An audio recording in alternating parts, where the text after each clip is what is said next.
I think the possibilities are, endless.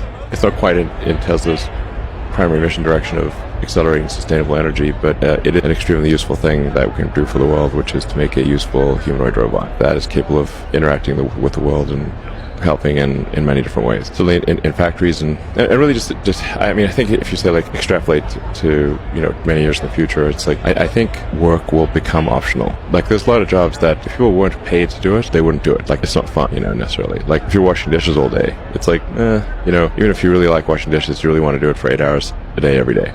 Probably not. And then there's like dangerous work, and basically if it's dangerous, boring, has like potential for repetitive stress injury, that kind of thing, that's really where humanoid robots would add the most value initially. That's what we're aiming for, is for the humanoid robots to do jobs that people don't voluntarily want to do. And then we'll have to pair that obviously with some kind of universal basic income in the future, I think.